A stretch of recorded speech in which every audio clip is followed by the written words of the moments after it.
বিক্রিয়ার হারের অঙ্ক কিভাবে করতে হয়, যেমন আমরা সূত্রটা কি শিখছিলাম যে a a plus b b equal to c c plus d d, তাই না? তো বিক্রিয়ার হারের সংজ্ঞাটা কি ছিল? যে বিক্রিয়কের ঘনমাত্রা হ্রাস এবং উৎপাদক ঘনমাত্রা বৃদ্ধির হারকে বলা হয় তোমার বিক্রিয়ার হার, তাই না? তাহলে উৎপাদক ঘনমাত্রা কি হয়, বৃদ্ধি পায়, আর বিক্রিয়কটা হ্রাস পায়। যার কারণে আমরা শিখছিলাম যে বিক্রিয়কের ক্ষেত্রে সবসময় কি করতে হয়, সামনে মাইনাস রাখতে হয়। হ্যাঁ, উপরে থাকবে ঘনমাত্রার পার্থক্য, আর নিচে থাকবে হচ্ছে তোমার কি, সময়, তাই না? আচ্ছা, তাহলে del x by del t বা del a by del t equal to মাই one by b del b by del t equal to plus one by c del c by del t equal to plus one by d del d by del t. আচ্ছা, তাহলে এই সূত্র দিয়ে আমরা করছিলাম যে বিক্রয়কের আগে মাইনাস দিতে হয়, উৎপাদের আগে পরে আগে প্লাস দিতে হয়। আর এখানে ওয়ান বাই এ, ছোট হাতের এ মানে কি, মোল সংখ্যা, বি মানে মোল সংখ্যা, হ্যাঁ। আর এর উপরের বড় হাতের বি মানে হচ্ছে ঘনমাত্রা, হ্যাঁ। ওকে,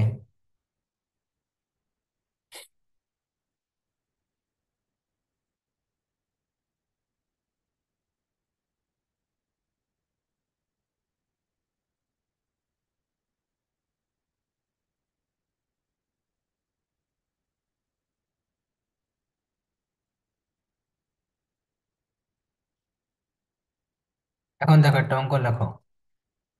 পটাশিয়াম আয়োডাইড দ্রবণে পটাশিয়াম আয়োডাইড দ্রবণে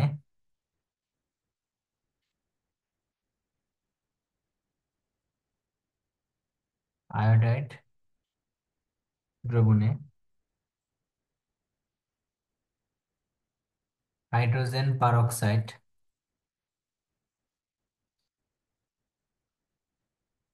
দ্রবণ যোগ করলে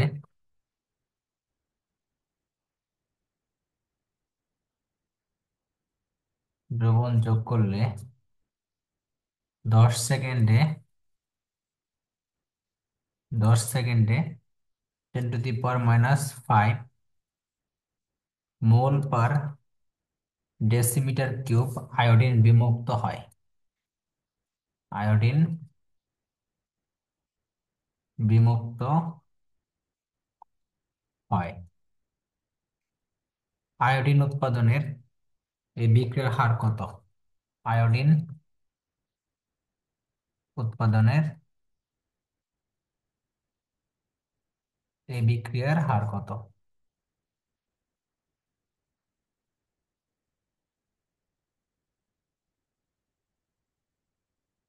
তাহলে বিক্রিয়ার হার কি হবে? Del x by del t, তাই না? যেহেতু আয়োডিন, আয়োডিন কি, উৎপাদ না? উৎপাদ। তাহলে উৎপাদ কতটুকু হয়েছে? 10⁻⁵ এটা দিয়ে দিছে, আর সময় দিয়ে দিছে 10 সেকেন্ড। এটাই উত্তর।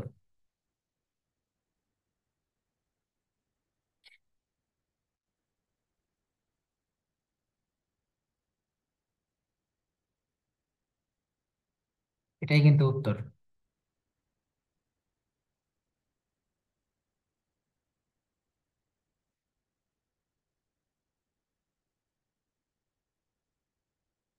আচ্ছা, এরকম যদি দেওয়া থাকে, ধরো আহ তোমার এ থেকে বি হইছে, ধরো এ থেকে কি হয়েছে, বি। এই বিক্রিয়াটিতে এই বিক্রিয়াটিতে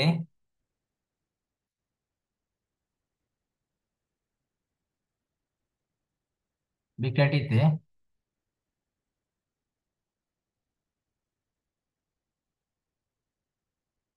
এর প্রাথমিক ঘনমাত্রা প্রাথমিক ঘনমাত্রা 0.275 মোল পার লিটার। বিক্রিয়া শুরু হওয়ার বিক্রিয়া শুরু হওয়ার 5 মিনিট 20 সেকেন্ড পর এর ঘনমাত্রা হ্রাস পেয়ে 0.125 মোল পার লিটার হলো। বিক্রিয়ার হার কত?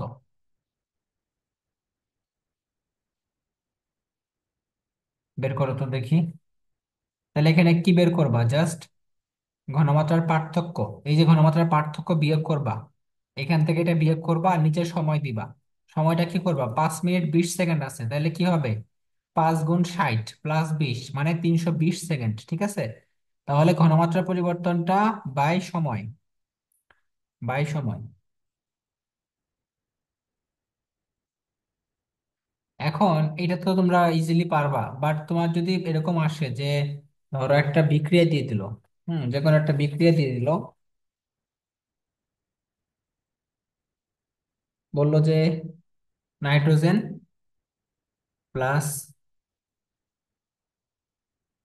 3 হাইড্রোজেন, এখান থেকে হয়েছে অ্যামোনিয়া, ঠিক আছে? তো বললো যে যে হাইড্রোজেনের প্রাথমিক ঘনমাত্রা ছিল এইটা, বিক্রিয়া শুরু হওয়ার 5 মিনিট পরে, 5 মিনিট 20 সেকেন্ড পরে হাইড্রোজেনের ঘনমাত্রা হ্রাস পেয়ে কত হয়েছে এইটা, বিক্রিয়ার হার কত? হ্যাঁ, ধরো সেম কোশ্চেন, জাস্ট এখানে আমরা হাইড্রোজেনের কথা বলছি। এখন বলো হাইড্রোজেনটা কি বিক্রিয়ক না? বিক্রিয়ক। তাহলে আমাদের কিন্তু সবকিছু ঠিকঠাক থাকবে, জাস্ট আমরা কি দিব? -1/3। উপরে হচ্ছে তোমার কি ঘনমাত্রা পরিবর্তন, নিচে সময়, সব সেম থাকবে। হ্যাঁ, উপরে দিব ঘনমাত্রা পরিবর্তন, নিচে সময় যেটা দেওয়া আছে সেটাই। তাহলে আমাদের মোল সংখ্যা থাকলে যদি বিক্রিয়কটা বলে, তাহলে আমরা -1/3, কারণ থ্রিটা কেন ভাগ করলাম? কারণ মোল সংখ্যা 3। আর এই পাশে যদি হইতো, এই পাশে যদি বলতো, তাহলে এটা +1/2। আর উপরে কি হইতো? উপরে হইতো ওই ঘনমাত্রা পরিবর্তন, নিচে সময়, ঠিক আছে? এভাবে করে আমরা বের করবো এই জিনিসগুলো।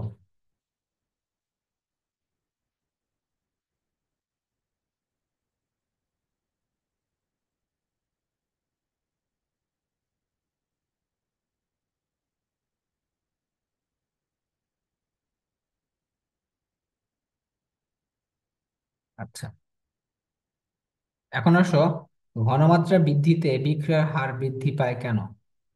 এটা একটা কোশ্চেন, বোর্ড কোশ্চেনে আসতে পারে। আহ খ নাম্বারে, হ্যাঁ, এটা অলরেডি আসছে অনেকবার। ঘনমাত্রা বৃদ্ধিতে বিক্রিয়ার হার বৃদ্ধি পায় কেন? বিক্রিয়ার হার বৃদ্ধি পায় কেন?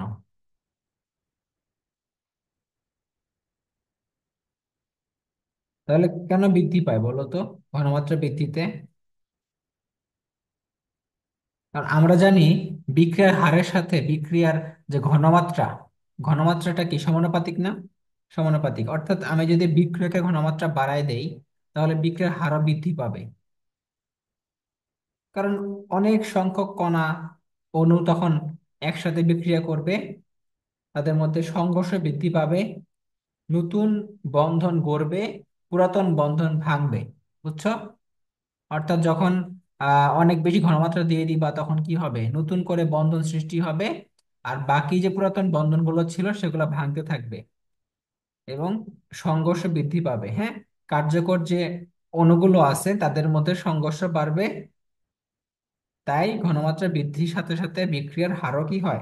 বৃদ্ধি পায়। মনে থাকবে।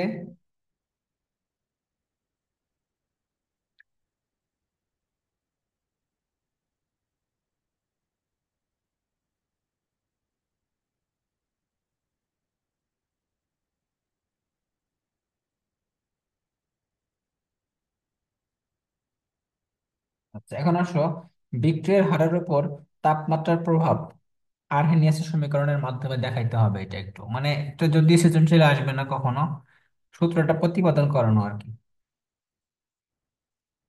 আচ্ছা দেখো, বিক্রিয়ার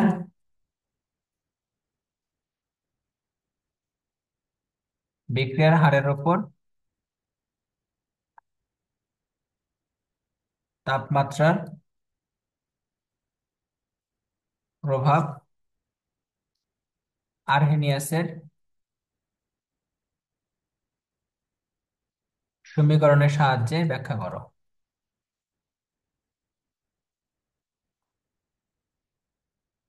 আমরা কি জানি বলো তো? তিনি কি বলছিলেন? প্রতি 10 ডিগ্রি তাপমাত্রা বাড়লে, প্রতি 10 ডিগ্রি সেলসিয়াস তাপমাত্রা বৃদ্ধি পেলে বিক্রিয়ার হার কত গুণ বাড়ে? দ্বিগুণ বা 3 গুণ বৃদ্ধি পায়। অর্থাৎ তুমি যদি কোনো বিক্রিয়ায় তাপমাত্রা 10 ডিগ্রি বাড়ায় দাও, ওইখানে তাপমাত্রা বাড়ানোর পরে বিক্রিয়ার হারটা 2 গুণ থেকে 3 গুণ বৃদ্ধি পাবে। কেন বৃদ্ধি পাবে? কারণ তাদের মধ্যে অণুর যে গতিগুলো আছে সেগুলো বৃদ্ধি পাবে, গতিশক্তি বৃদ্ধি পাবে, মানে গতিবেগ। গতিবেগ বৃদ্ধি পাইলে সংঘর্ষ বাড়বে, সংঘর্ষ বাড়লে তোমার কি বিক্রিয়ার হারও বাড়বে। বুঝতে পারছো? তাহলে এখানে তিনি বলছে যে বিক্রিয়ার হার, এখানে তারা বলছে কি বিক্রিয়ার হার সমানুপাতিক E⁻, বাই RT। মানে কি? মানে হলো সক্রিয়ণ শক্তি। আর আর মানে কি? আর মানে হচ্ছে মোলার গ্যাস ধ্রুবক।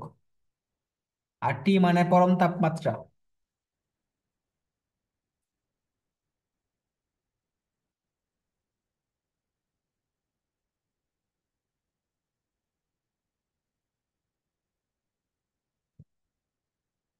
আমরা আরেকটা জিনিস লিখবো, এটা এটা দেবো আমরা 1 নং সমীকরণ। হ্যাঁ, আরেকটা হচ্ছে তোমার বিক্রিয়ার হার। বিক্রিয়ার হার সমানুপাতিক বড় হাতের এন। এটা বড় হাতের এন মানে কি? এটা মানে হলো কার্যকর সংঘর্ষের সংখ্যা। কার্যকর সংঘর্ষের সংখ্যা। ঠিক আছে? কার্যকর সংঘর্ষের সংখ্যা। তাহলে সামগ্রিকভাবে কি দেখা যাচ্ছে? বিক্রিয়ার হার ইকুয়াল টু কি?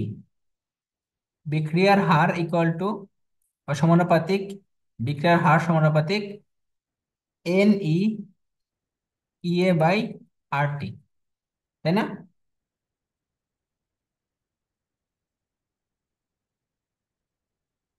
তো এখন যদি আমরা এই সমানুপাতিক চিহ্নটাকে উঠাই দেই, তাহলে কি হবে? বিক্রিয়ার হার ইকুয়াল টু, এখানে আমরা এক্স ধরলাম, এক্সটা হচ্ছে সমানুপাতিক ধ্রুবক। এক্সটা কি? সমানুপাতিক ধ্রুবক বাই RT।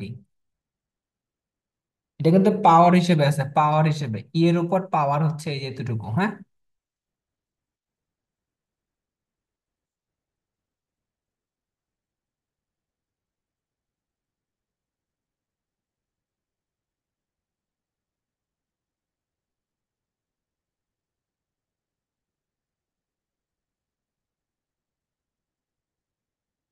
এখন দেখো,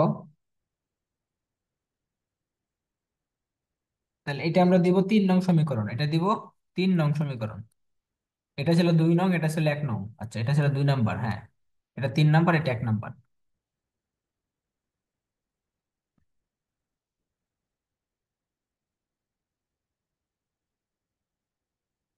ওকে, এখন দেখো, স্থির তাপমাত্রায়, দেখো স্থির তাপমাত্রায় বিক্রিয়ার হার স্থির। বিক্রিয়ার হার স্থির এবং সেটি বেগ ধ্রুবকের সমানুপাতিক। বেগ ধ্রুবকের সমানুপাতিক। অর্থাৎ বিক্রিয়ার হার সমানুপাতিক কে, এটা হলো 4 নং সমীকরণ। এই কেটা হচ্ছে যখন তোমার ঘনমাত্রা স্থির থাকবে, বিক্রিয়কের ঘনমাত্রা কি থাকবে? স্থির থাকবে, তখন তা বেগ ধ্রুবকের সমানুপাতিক। এটা হলো বেগ ধ্রুবক। ঠিক আছে? বেগ ধ্রুবক।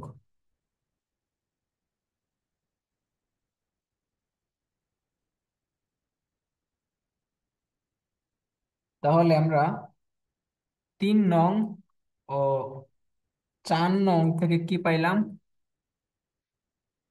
আমরা পাইলাম হচ্ছে k equal to x n e by, উপরে পাওয়ার হিসেবে ই এ বাই আর টি। আর পাইলাম হচ্ছে k equal to a e, e a by r t. এটা 5, এটা 6। আচ্ছা, কে মানে আমরা ধরবো কি এখানে? এই কে মানে ধরবো হচ্ছে আমরা আপেক্ষিক বেগ ধ্রুবক, ঠিক আছে? আপেক্ষিক বেগ ধ্রুবক।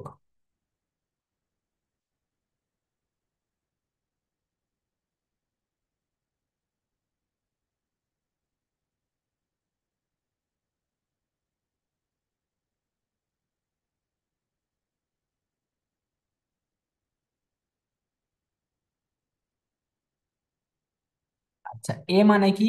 এ মানে হচ্ছে আরহেনিয়াসের ফ্রিকোয়েন্সি ফ্যাক্টর।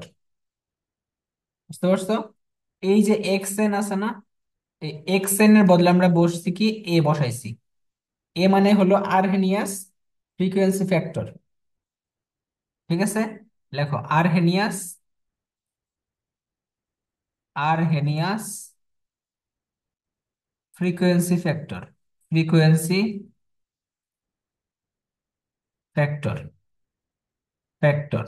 এই এক্স এনটা উঠাই দিয়ে আমরা এ বসাইছি, এ এক্স এনটা উঠাই দিয়ে, তাহলে এক্স এন ইকুয়াল টু আমরা বলবো এ, ঠিক আছে? Arrhenius frequency factor.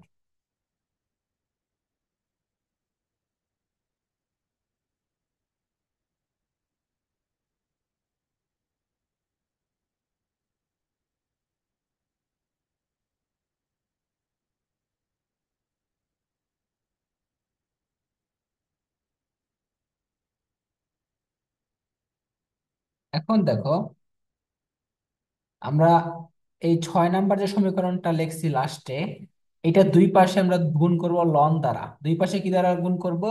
লন দ্বারা গুণ করব। এ পাশেও লন দ্বারা, এ পাশেও লন দ্বারা, ঠিক আছে? এ পাশে আমরা লন দ্বারা গুণ করলাম। হুম, লন দ্বারা গুণ করলাম এবং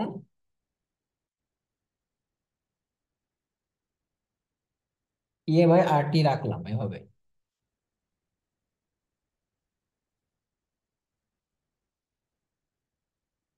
তো তুমি যদি লন থেকে এখন কি থেকে নিতে চাও, লগে নিতে চাও।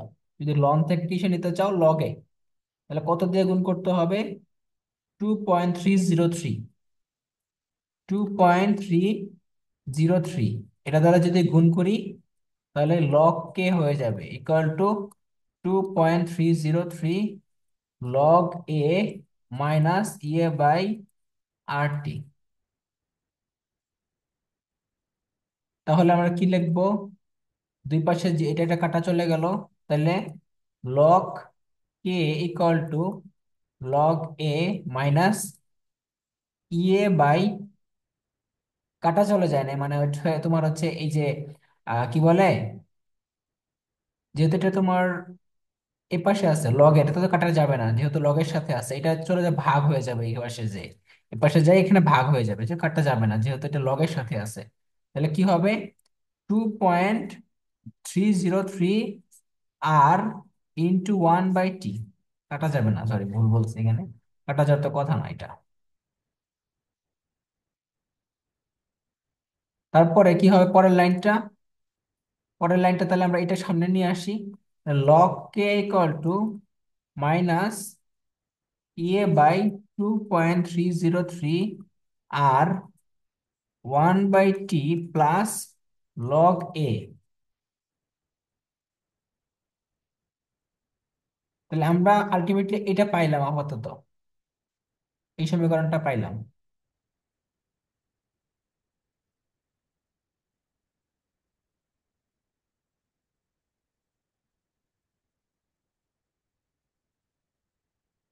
ভাইয়া থার্ড লাইনটা আরেকবার বলেন। এই যে এটা, হ্যাঁ ভাইয়া। যেহেতু লকের সাথে এটা গুণ আছে, এটা এই পাশে যে এখানে ভাগ হয়ে যাবে, ঠিক আছে।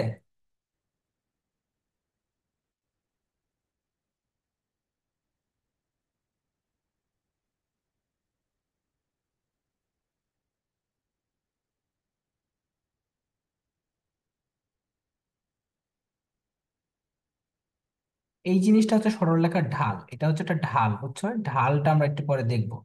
যদি তুমি হচ্ছে লককে বরাবর একটা ঢাল আঁকো, তাহলে আমরা এটা পাবো, এই ঢাল পাবো। এটা একটা ঢাল, দেখবো একটু পরে, দাঁড়াও। এটা চিত্র আঁকলে বুঝতে পারবা, এটা একটা ঢাল।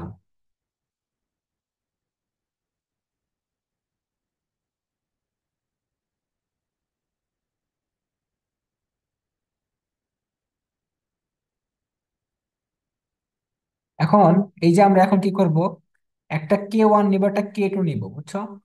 আচ্ছা, এই জিনিসটা লেখো যে ওয়াই অক্ষে, ওয়াই অক্ষে লগ কে এবং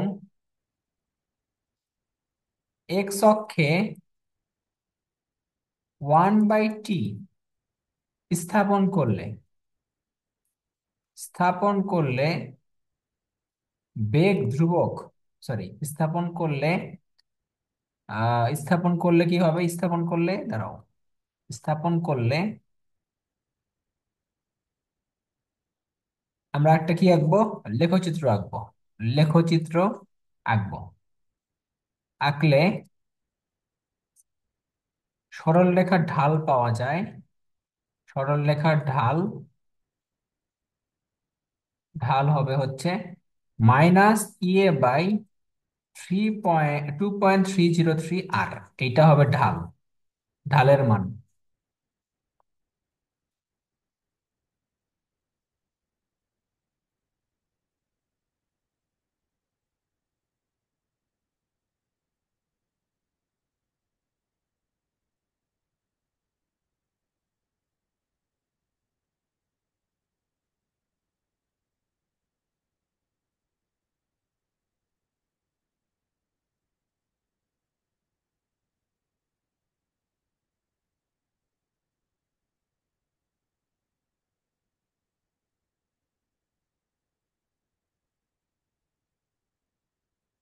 এখন দেখো আমরা যে সমীকরণটা লিখছি, log k equal to -a/2.303 r into 1/t plus log K.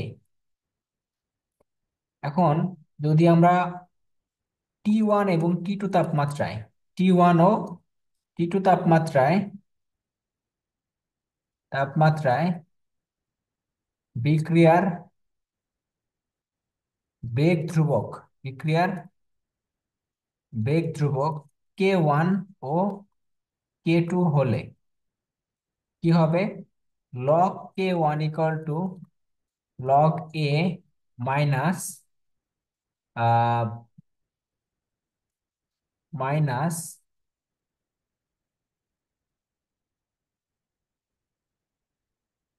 Minus EA/2.303 r into 1/T1, এটা হবে 7 নম্বর সমীকরণ। আর log K2 equal to log a minus EA/2.303 r 1/T2, এটা হলো 8 নম্বর সমীকরণ। এখন আমরা ভাগ করে দিব এটাকে, ঠিক আছে। তাহলে কি ভাগ করলে কি হয়, ultimately log K2/K1 equal to EA/2.303 আর বাই 1/T1, সরি, ভাগ করব কি, বিয়োগ করে দেব। বিয়োগ করলে তো আমাদের এটা ভাগ হয়ে যাবে আর কি, লগের জিনিসটা। লগ বিয়োগ করলে কিন্তু ভাগ হয়, জানো তো এটা, 1/T2, ঠিক আছে। তাহলে আমরা এটাকে বিয়োগ করলে এই জিনিসটা পাবো, তখন মাইনাস মাইনাসে কাটা চলে যাবে।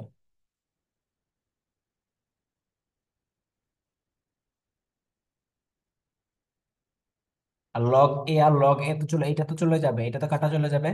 আর এই মাইনাসটা মাইনাসে প্লাস হয়ে যাবে, আর 1/T1 মাইনাস 1/T2।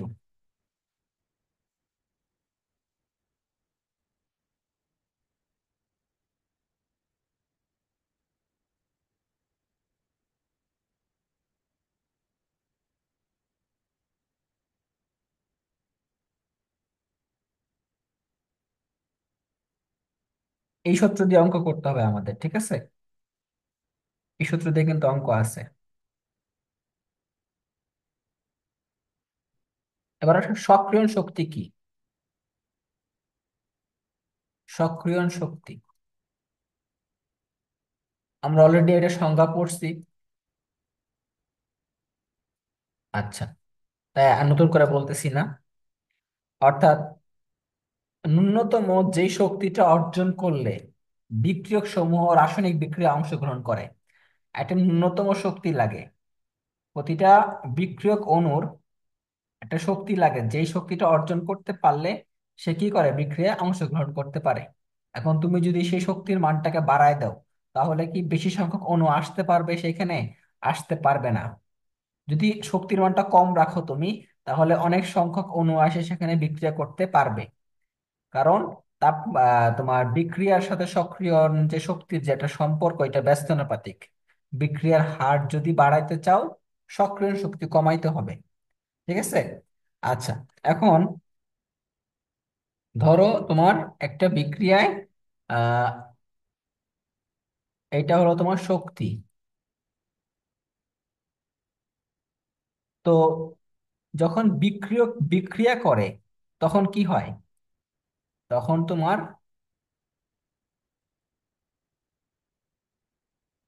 বিক্রিয়কটা ভাঙতে থাকে। প্রথমে কি হয়? ভাঙতে থাকে, অর্থাৎ একদিক থেকে বিক্রিয়ক গুলো ভাঙে, আরেক দিক থেকে কি হয়, নতুন বন্ধন তৈরি হয় অথবা নতুন উৎপাদ তৈরি হয়। আর এই যে অবস্থাটা এইখানে, এটাকে বলা হয় অস্থায়ী জটিল অবস্থা। মানে, মানে কি, মানে হচ্ছে এইখানে যে একদিক থেকে বিক্রিয়া ভাঙতেছে আর একদিক থেকে বিক্রিয়া গড়তেছে, এটাকে বলা হয় অবস্থান্তর অবস্থা। কি বলা হয়? অবস্থান্তর অবস্থা।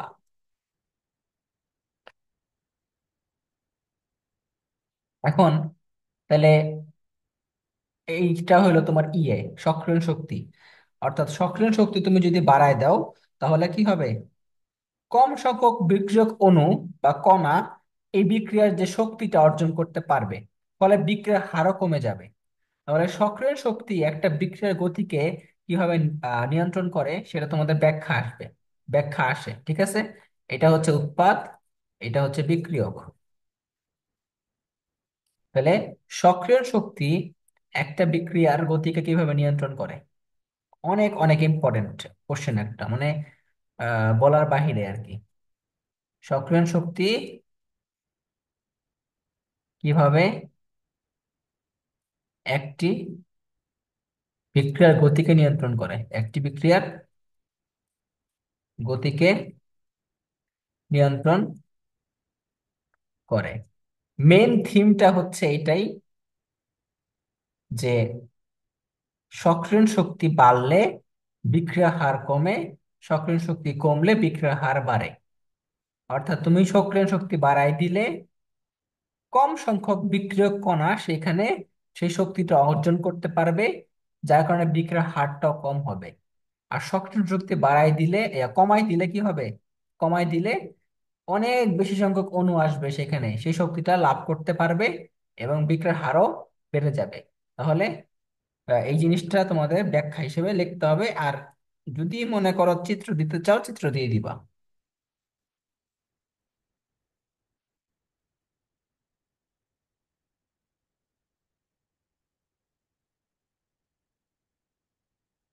মনে রাখবা, যদি সক্রিয় শক্তি বেশি হয়, তাহলে তাপমাত্রা বেশি দিতে হয়।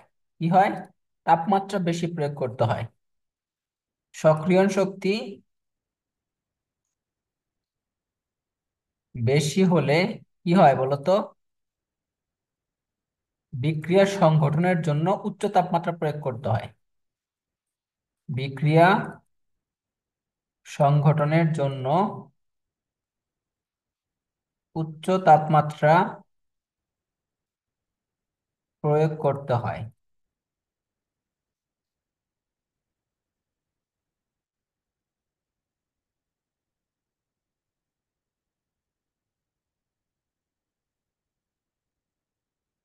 আর যদি সক্রিয় শক্তি কম হয়, তাহলে তাপমাত্রা কম লাগে, তাপমাত্রাও কম লাগে।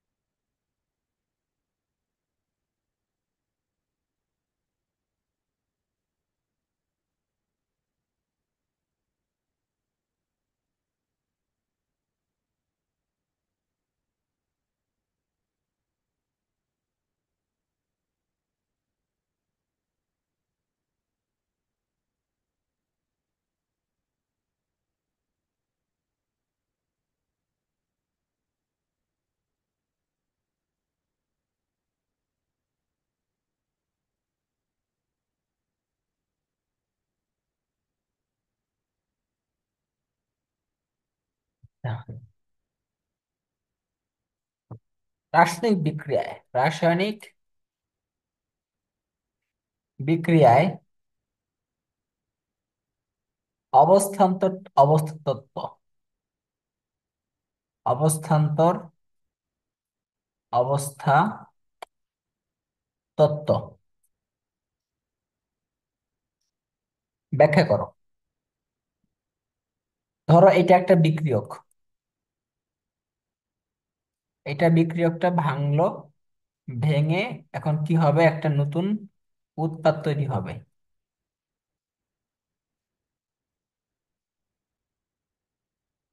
এটা হচ্ছে উৎপাদ। তাহলে একদিক থেকে বিক্রিয়া ভাঙতেছে, আরেক দিক থেকে বিক্রিয়া নতুন বন্ধন গড়তেছে, তাই না? এটাকে বলা হয় অবস্থান্তর অবস্থা। এটাকে বলা হয় কি? অবস্থান্তর অবস্থা।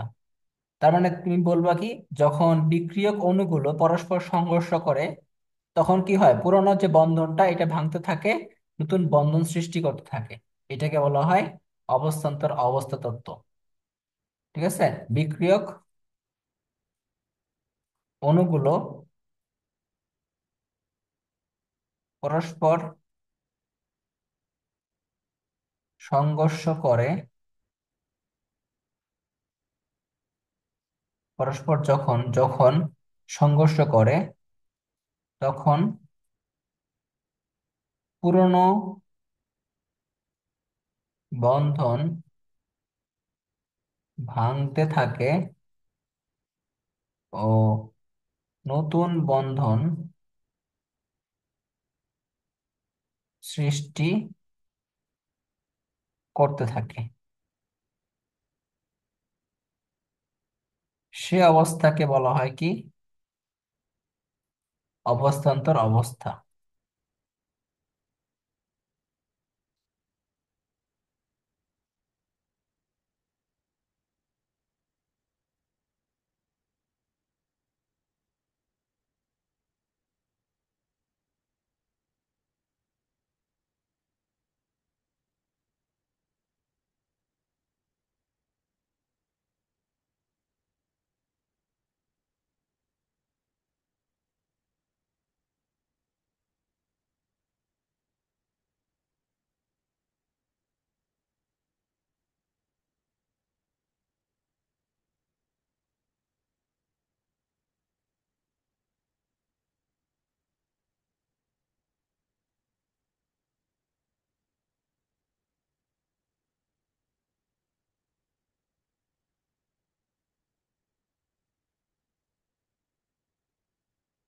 আচ্ছা, তাহলে এটা হলো আমাদের সংজ্ঞা।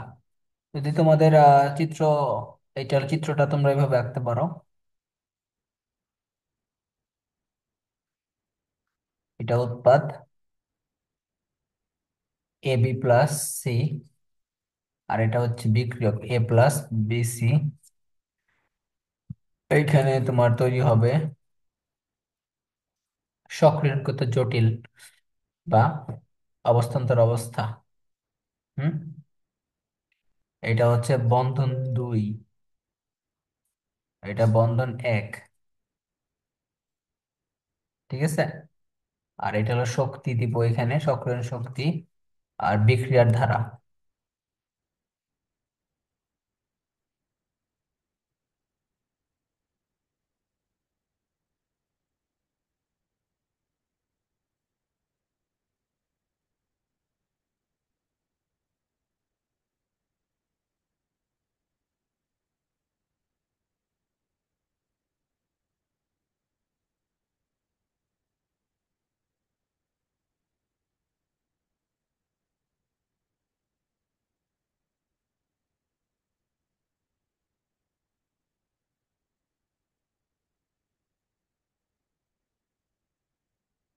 আচ্ছা, প্রশ্ন লেখো। একটি বিক্রিয়ার হার ধ্রুবকের মান, একটি বিক্রিয়ার হার ধ্রুবকের মান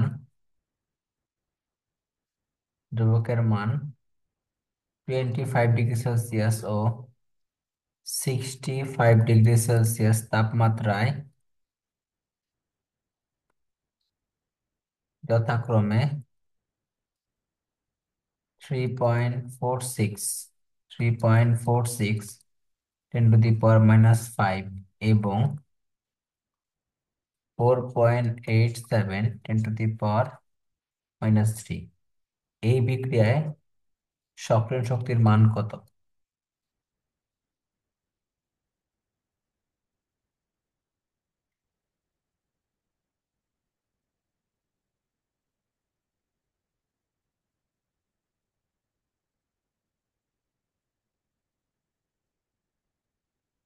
আচ্ছা, তোমরা যদি তুমি লগ দিয়ে করো, খেয়াল করো, যদি তুমি লগ দিয়ে করো তাহলে 2.303 গুণ করতে হবে, আর যদি তুমি লং দিয়ে করো নিচে এটা গুণ করতে হবে না। একটু আগে যে সূত্রটা শিখাইছিলাম না, লগ K2/K1 ইকুয়াল টু ইয়ে বাই 2.303 আর 1/T1 মাইনাস 1/T2, এটা শিখাইছিলাম। এখন তুমি যদি লগ না ধরে লন করো, কি করো, লন, হ্যাঁ, তাহলে আমাদের এখানে আর এটা দ্বারা গুণ করতে হবে না।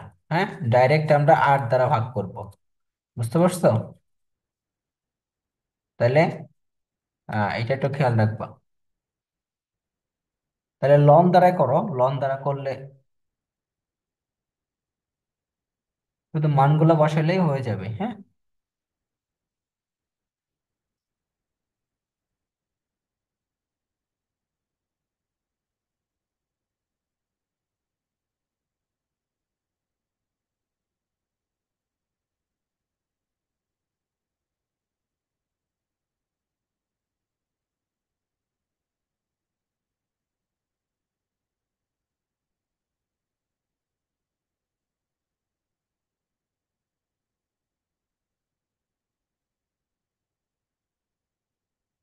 আমাদের ইয়ের মানটা বের করতে হবে, ইয়ে।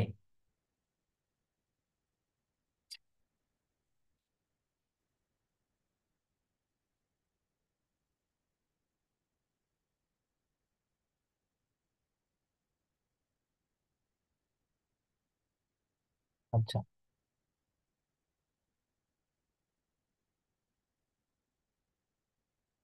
K2 এর মান কোনটা? K2 এর মান হচ্ছে 65 ডিগ্রিটা। ভাইয়া তাপমাত্রা কি কেলভিনে নিব না হ্যাঁ, সেলসিয়াসে কেলভিনে থাকবে? নিতে হবে, অবশ্যই কেলভিনে নিতে হবে, কেলভিন ছাড়া হবে না তো। তোমার হচ্ছে K2, K2 হচ্ছে 4.787 10⁻³ যেটা এইটা, হ্যাঁ। আর K1টা হচ্ছে 3.46 এটা। আর T1 298, T2 হচ্ছে 338 কেলভিনে নিতে হবে। এখন শুধু E এর মানটা বের করবো। আচ্ছা, এটা ক্যালকুলেশন করবা, সমস্যা নাই, তুলে রাখো। এখন ধরো তোমাকে অবজেক্টিভের জন্য খুবই ইম্পর্টেন্ট এই জিনিসটা। ধরো একটা ঢাল দেওয়া আছে, হ্যাঁ, এটা একটা ঢাল দিয়ে দিছে। আহ ঢালটা হচ্ছে লন কে বরাবর, কি বলছে, লন কে। আর এখানে হচ্ছে তাপমাত্রা 1/T। হ্যাঁ, বিক্রিয়াটা হচ্ছে তোমার এই যে এরকম দিয়ে দিছে, ধরো A2B5 গ্যাস আর 4AB2 গ্যাস আর B2 গ্যাস। আচ্ছা, এখানে তোমার বেগ ধ্রুবক বের করতে বলছে। এখানে তোমার একটা বেগ ধ্রুবক নির্ণয় করছে। নির্ণয় করার পরে দেখছি যে ঢাল পাওয়া গেছে হচ্ছে, বিক্রিয়ার ঢাল পাওয়া গেছে তোমার -1 বা 1 কত জানি ছিল, 1.2, 10⁻⁻⁴, -4 না +4 মনে হয়, +4, +4 দাও, 10⁻⁴ কেলভিন। ঠিক আছে, এখন বলছে সক্রিয়ণ শক্তি কত। সক্রিয়ণ শক্তি এই বিক্রিয়ার যে ঢালটা দিছে হলো -1.2 × 10⁴ বলছে সক্রিয়ণ শক্তি কত। এটা কিন্তু লন কে বলছে, কি বলছে? লন কে। আমরা শিখছিলাম লগ কে দিয়ে। লগ কে ঢাল কি ছিল বলো? ঢাল ইকুয়াল টু কি পড়ছিলাম? Minus E/2.303 R। যেহেতু এটা লগ কে ছিল, যেহেতু লন কে বলছে, এখানে বলছে লন কে, সুতরাং এখানে 2.303 হবে না। হ্যাঁ, এটা বাদ যাবে, শুধু জাস্ট এতটুকু বাদ যাবে, তাইলেই এনাফ, আর কিছু চেঞ্জ করতে হবে না। লগ বললে আমরা গুণ করব 2.303 দ্বারা, আর লন বললে আমরা গুণ করব না। ওকে, তাহলে এখানে মান দেওয়া আছে, জাস্ট আমরা সূত্রটা বসাবো।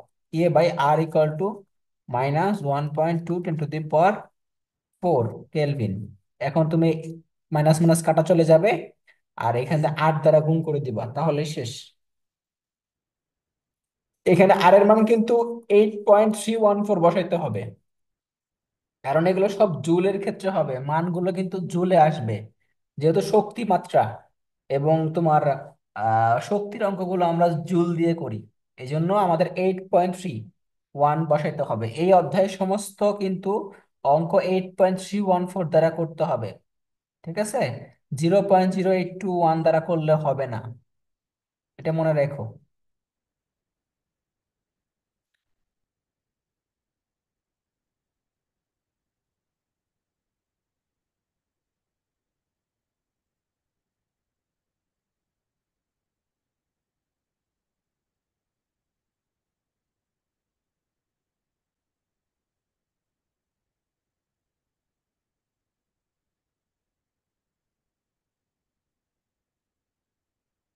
আচ্ছা, এনজাইম কি, এবার একটু ছোট্ট একটা টপিক আছে, এনজাইম। এনজাইম এনজাইমটা কি? উচ্চ আণবিক ভর বিশিষ্ট নাইট্রোজেন ঘটিত বর্তুলাকার টার্সিয়ারি প্রোটিন, এটাকে বলা হয় এনজাইম, তাই না? কি বলছি? উচ্চ আণবিক ভর বিশিষ্ট, লেখো। উচ্চ আণবিক ভর বিশিষ্ট নাইট্রোজেন যুক্ত নাইট্রোজেন যুক্ত বর্তুলাকার টার্সিয়ারি প্রোটিন।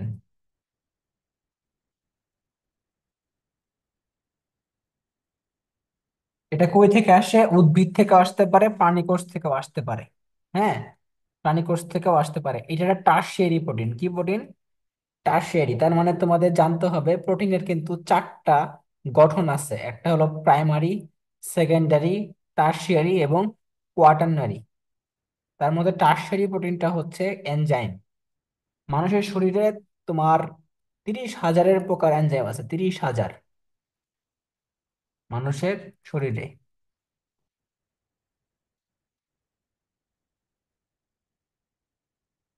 মনে রাখবা, এনজাইম, সমস্ত এনজাইম হচ্ছে প্রোটিন। সমস্ত এনজাইম কি? প্রোটিন। এই জন্য নামের মধ্যে কিন্তু বলা আছে এটা একটা প্রোটিন। সমস্ত এনজাইমই হচ্ছে প্রোটিন।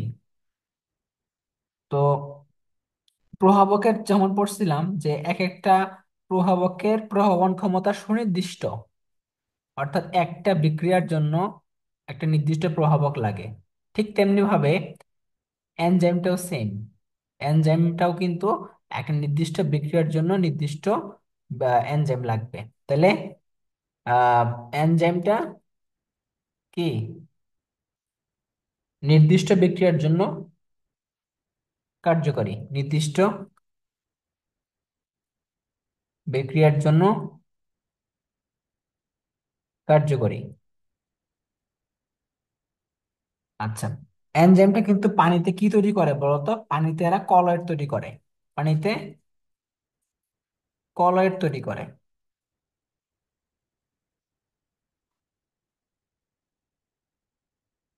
এবং কার্যকরী জৈব প্রভাবক, কার্যকরী জৈব প্রভাবক।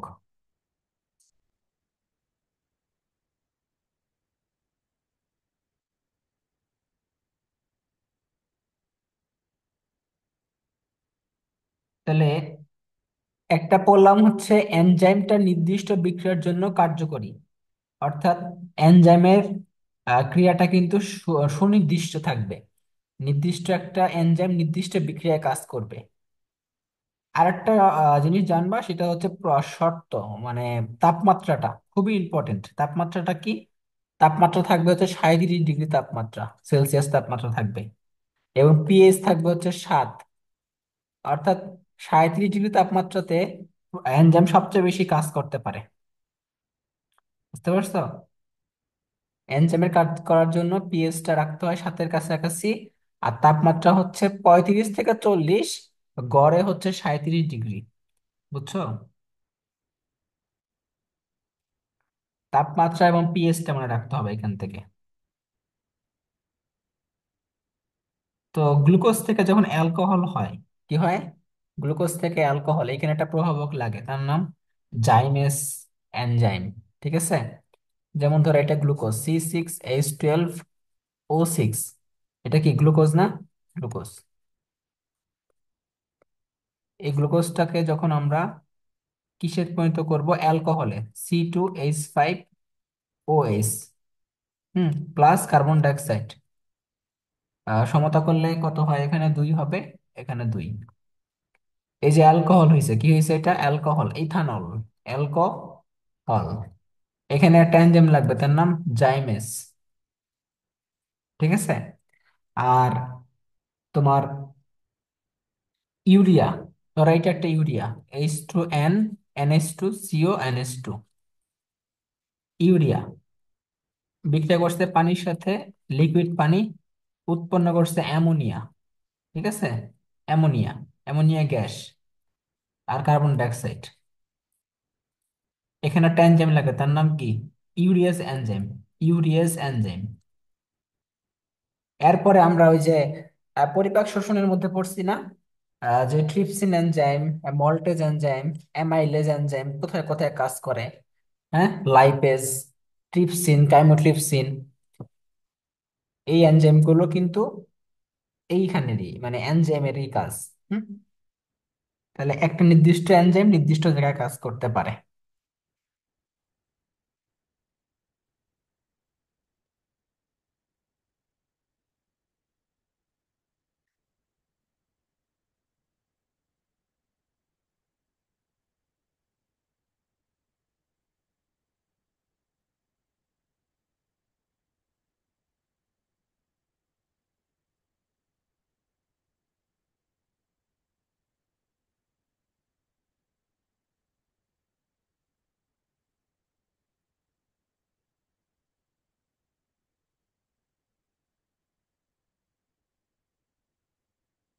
ওকে, এবার আসো রাসায়নিক সাম্যাবস্থা। এটা আজকে বেশিক্ষণ পড়াবো না, এটা একটু পড়ায় শেষ করে দিব। রাসায়নিক সাম্যাবস্থা কি? এগুলো তোমরা 9-10 থেকেও জানো, অলরেডি অনেক কিছু জানো, বেশিরভাগই জানো এখানে। রাসায়নিক সাম্যাবস্থা কি? বৈশিষ্ট্যগুলো কি? বৈশিষ্ট্যগুলো কি কি? ঠিক আছে?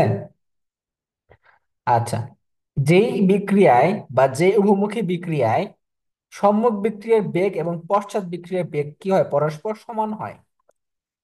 অর্থাৎ যেই উভমুখী বিক্রিয়াতে সম্মুখমুখী বিক্রিয়ার বেগ এবং পশ্চাৎমুখী বিক্রিয়ার বেগ পরস্পর সমান হয়, তাকে বলা হয় রাসায়নিক সাম্যাবস্থা। বুঝতে পারছো? বিক্রিয়াটা কি হইতে হবে? উভমুখী। উভমুখী বিক্রিয়া কি হবে? সম্মুখমুখী বিক্রিয়ার বেগ এবং পশ্চাৎমুখী বিক্রিয়ার বেগ সমান হবে। ও পশ্চাৎ বিক্রিয়ার বেগ কি হবে? সমান হবে। তাকে বলা হয় রাসায়নিক সাম্যাবস্থা। 4টা শর্ত আছে, অত্যাবশ্যকীয় বা আবশ্যকীয় শর্ত আছে 4টা। শর্ত কি আছে? 4টা। একটা আমার হচ্ছে সাম্যের স্থায়িত্ব,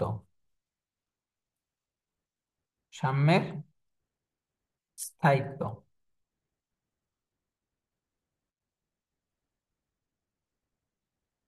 অর্থাৎ একটা উভমুখী বিক্রিয়া যে দিক থেকে এই বিক্রিয়া শুরু করুক না কেন, সর্বদা একই অবস্থানে সাম্যাবস্থা থাকবে, অর্জিত হবে। বুঝতে পারছো? অর্থাৎ বিক্রিয়াটা, উভমুখী বিক্রিয়াটা যে দিক থেকে হোক না কেন, সর্বদা একই অবস্থানে সাম্যাবস্থা অর্জিত হবে। এটাই হলো সাম্যের স্থায়িত্ব। 2 নম্বর হচ্ছে উভয় দিক থেকে সুগম্যতা। উভয় দিক থেকে, উভয় দিক থেকে কি সুগম্যতা। সুগম্যতা বলতে কি বোঝাইছে? উভমুখিতা। উভমুখিতা বলতে অর্থাৎ সাম্যাবস্থা শুধুমাত্র উভমুখী বিক্রিয়ার ক্ষেত্রেই অর্জিত হবে, এখানে একমুখী বিক্রিয়ার কোনো কাজ নাই। 3 নাম্বার, বিক্রিয়ার অসম্পূর্ণতা। বিক্রিয়ার অসম্পূর্ণতা। আচ্ছা, অসম্পূর্ণতা বলতে কি বুঝাইছে? বিক্রিয়াটা কিন্তু সম্পূর্ণ হয় নাই, দেখে মনে হতেছে কি বিক্রিয়াটা থেমে গেছে, বাট বিক্রিয়াটা কিন্তু চলতেছে, বিক্রিয়াটা চলমান। কারণ যেই পরিমাণ বিক্রিয়ক উৎপাদে পরিণত হচ্ছে, ঠিক সেই পরিমাণ উৎপাদ কি হচ্ছে, বিক্রিয়কে পরিণত হচ্ছে। এটাকে বলাই তো সাম্যাবস্থা। বিক্রিয়াটা কিন্তু চলতেছে, কিন্তু দেখে মনে হচ্ছে থেমে গেছে, তাই না? আচ্ছা, তাইলে যতটুকু বিক্রিয়ক উৎপাদে পরিণত হচ্ছে, আবার ঠিক ততটুকু উৎপাদ কি হয়, বিক্রিয়কে পরিণত হইতেছে। যার কারণে বিক্রিয়াটা কিন্তু অসম্পূর্ণ, এটাকে সম্পূর্ণ বলা যাবে না। তাহলে সাম্যাবস্থা দেখে মনে হয় তোমার স্থির, বাট সাম্যাবস্থা কিন্তু একটা গতিশীল প্রক্রিয়া। এটা কিন্তু একটা পরীক্ষার মাধ্যমে প্রমাণ করা হয়েছে অলরেডি। এটা একটু পরে বলবো। 4 নাম্বারটা কি? 4 নাম্বারটা হচ্ছে তোমার বিক্রিয়া, কি বলে, কি ছিল, প্রভাবকের ভূমিকাহীনতা। প্রভাবকের, প্রভাবকের ভূমিকাহীনতা। ভূমিকাহীনতা বলতে কি বুঝাইছে? সাম্যাবস্থায় কি প্রভাবক কোনো ভূমিকা রাখতে পারবে? পারবে না। মনে রাখবা, এটা কিন্তু সেদিনকে বলে দিছি। প্রভাবকের কোনো ভূমিকা নাই সাম্যাবস্থার ক্ষেত্রে। প্রভাবকের কোনো ভূমিকা নাই, অর্থাৎ প্রভাবক সাম্যাবস্থার কোনো পরিবর্তন করতে পারে না। প্রভাবক সাম্যাবস্থার কোনো পরিবর্তন করতে পারে না, এই জন্য ভূমিকাহীনতা বলা হয়েছে। তার কোনো ভূমিকা নাই। তাহলে সাম্যের স্থায়িত্ব, অর্থাৎ বিক্রিয়াটা যেদিক থেকে শুরু করা হোক না কেন, উভমুখী বিক্রিয়াটা সাম্যাবস্থা কি হবে, একই অবস্থানে অর্জিত হবে। উভয় দিক থেকে সুগম্যতা, অর্থাৎ উভমুখী বিক্রিয়ার ক্ষেত্রেই সব সময় হবে এটা, একমুখী বিক্রিয়ার ক্ষেত্রে এটা সম্ভব না। বুঝতে পারছো? এইটা সম্পর্কে ধারণা দেন হচ্ছে আমাদের বিজ্ঞানী বার্থোলে। বিজ্ঞানী বার্থোলে হচ্ছে এটা আবিষ্কার করছেন। তো সাম্যাবস্থায় মুক্ত শক্তির পরিবর্তন শূন্য হয়, মনে রাখবা। মুক্ত শক্তির পরিবর্তন শূন্য হয় সাম্যাবস্থায়। সাম্যাবস্থায় মুক্ত শক্তি, মুক্ত শক্তি কার সূত্র? গিবসের। বিজ্ঞানী গিবস, নাম শুনছো? মুক্ত শক্তির পরিবর্তন কত হয়? ডেল জি ইকুয়াল টু 0 হয়, এই অধ্যায়ে আছে অবশ্য।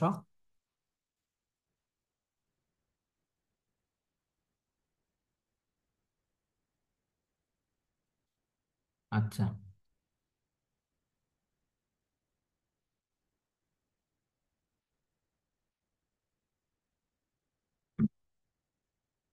তো আমরা এখানে একটা জিনিস লিখি।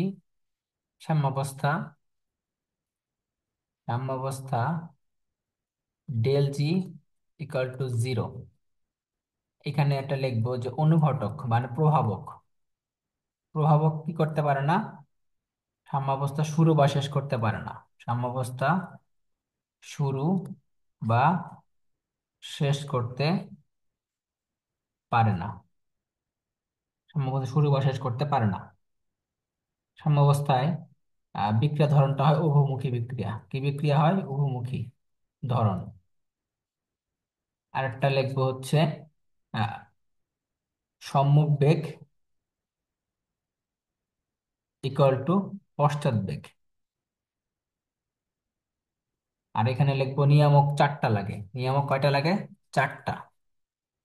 নিয়ামক চারটি। টিপিসি, তাপমাত্রা, চাপ, ঘনমাত্রা। আরেকটা হচ্ছে তোমার নিষ্ক্রিয় পদার্থ সংযোগ। নিষ্ক্রিয় পদার্থ সংযোগ।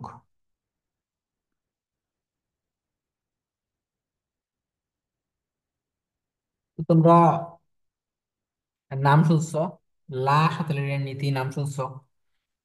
লা শাতেলের নীতিতে বলা আছে যে চাপ, তাপমাত্রা এবং ঘনমাত্রা পরিবর্তন করলে এমন ভাবে পরিবর্তিত হয় যাতে নিয়ামক পরিবর্তনের ফলাফলটা প্রশমিত হয়।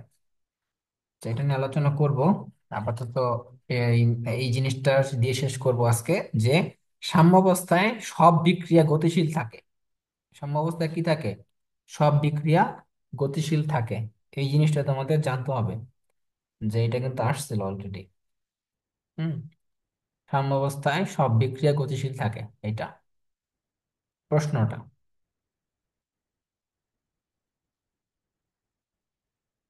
সাম্যাবস্থায় সব বিক্রিয়া গতিশীল থাকে।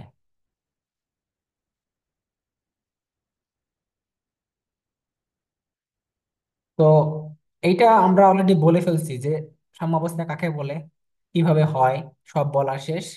তো সাম্যাবস্থাটা যে গতিশীল, এটা যে স্থির না, এটা যে স্থির না বা শেষ হয় নাই, এটা বোঝানোর জন্য বিজ্ঞানী কি করছে, একটা তেজস্ক্রিয় আইসোটোপ, তেজস্ক্রিয় আইসোটোপটাকে পরীক্ষা করছে। তিনি কি করছে, যে হাইড্রোজেন এবং আয়োডিন বিক্রিয়া করতেছিল, তখন কি উৎপন্ন হচ্ছিল? Hydrogen iodide.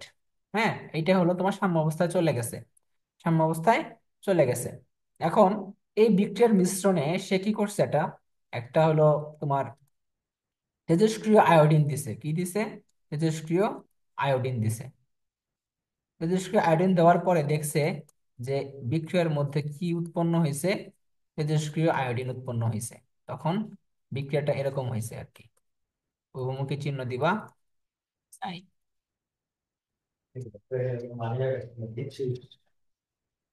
Money bag, money bag কোন জায়গায়?